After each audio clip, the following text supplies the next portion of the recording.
Hey there, Megan Jansen with Employee Wellness Solutions Network. I'm still on a mission talking to several professionals in the space of health and wellness. And I'm very excited today to be speaking with a very special lady, Myra Godfrey. You're in New York City, or better known as Jaya Myra. Very excited to be able to talk to you today and taking a few minutes out of your busy schedule to spend with me. So glad to be here. Thanks for having me. You are a best-selling author, you're a TEDx and motivational speaker, you are an NBC contributor, you're QVC.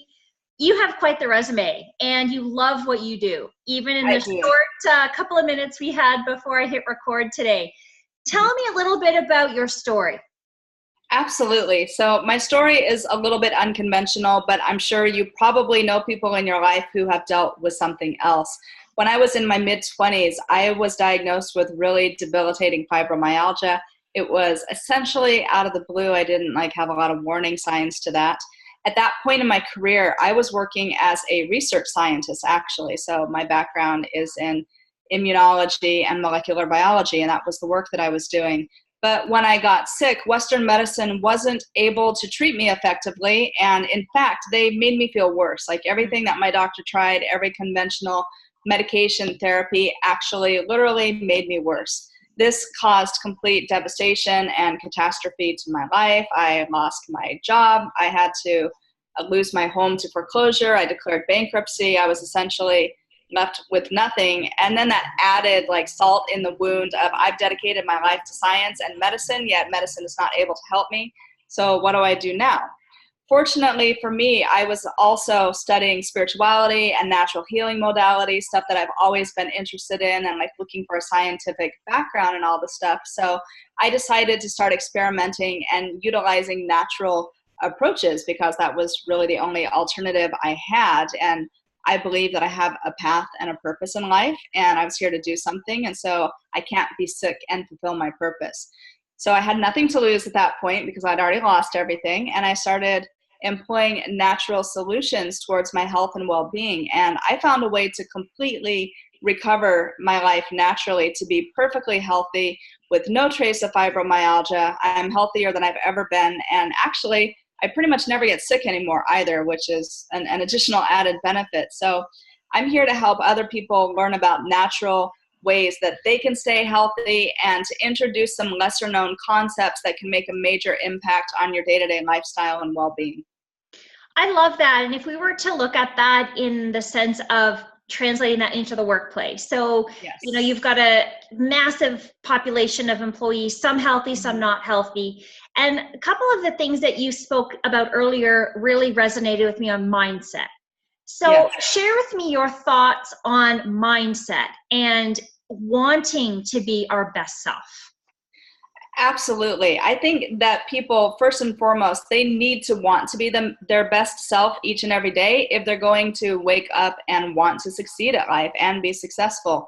I've developed a methodology known as the WELL method, which is based on the WELL acronym. And actually the E in that is expect excellence. So that's part of your four cornerstones for success, is that you need to wake up and expect excellence out of yourself every day, because we all have something important to contribute. We're all here for a reason.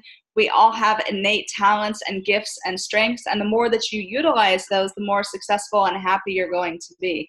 So mindset is huge onto that.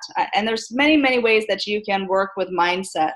But one of the things that I have found that a lot of people don't know that makes a huge impact on the whole course of your entire day is when you wake up in the morning.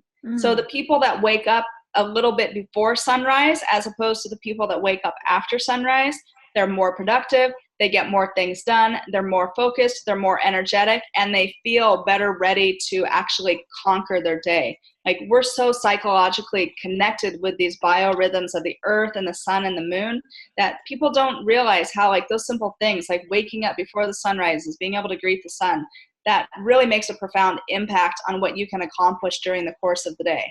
And if you don't believe it, I challenge you to try it and to keep a journal of how you're feeling and what you're doing, and note which days you're getting up before and after. I guarantee you're going to see a difference in what you're able to do. Well, I think that is something as an interesting tip, because we're finding a lot more mental health, mental illness Yes. discussions in our workplaces, and transcending into families too. And Yes. the more we can find things that we can maybe do, yes, speak out, yes, share your story, yes, definitely, seek the help one needs to, absolutely important. But are there other strategies like expecting excellence, like mindset training, like finding and living on your purpose? Are those things, do you feel they would be beneficial for really anybody? Yeah. I think that those things are beneficial for everybody, because I actually believe that our entire composition and body structure and everything that we're given as far as talents and gifts and temperament and personality is literally born from our sense of purpose and what we're meant to accomplish. So if you look at purpose as like this foundational structure that's really intertwined with your beliefs, your spirituality, the core of your being, that's going to make an impact every single day of your life.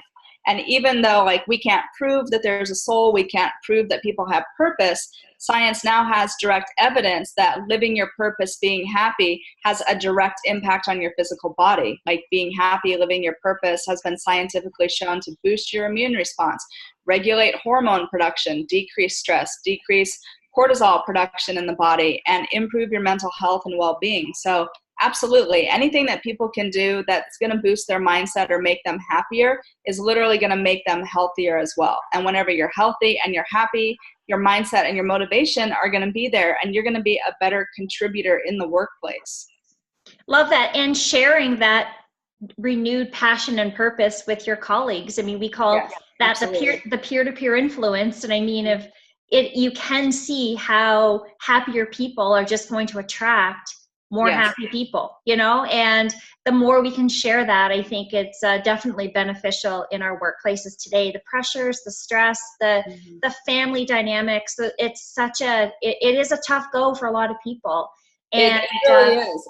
And when you're living your best life and you're living your purpose, you're literally giving someone else permission to do the same thing, because you become like the 7 people you spend most of your time with. So when you're working with colleagues who are passionate about giving their best all the time and being energetic and being motivated, it's going to help you. So if you're that example to other people, that's also going to help you succeed. So it's a very symbiotic relationship, and what you're doing is directly impacting other people and vice versa. Love it. As we tie up our discussion today, any thoughts that you'd like to leave us with, maybe specifically in what people can do to really feel their best self?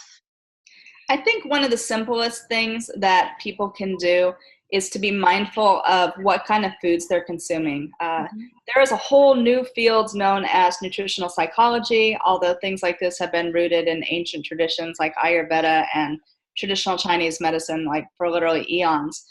But people don't realize how the food that you're eating is having a direct impact on your mind, your mental state, your memory, your energy, and not just from a nutritional standpoint, but from like a biochemical standpoint. Like how is it stimulating the neurotransmitters in your body? Are you producing enough dopamine and serotonin and norepinephrine, which are those happy hormones that make you actually feel happy and satiated and good and have a positive mindset?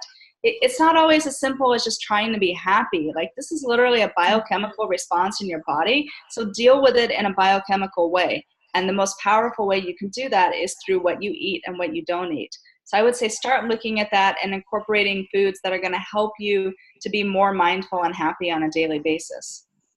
Awesome. Thank you so much. Those were really, really great tips and strategies that you were able to share today. And I thank so much for taking a few minutes out of your busy day to spend with me. Thank you so much. Thanks for having me.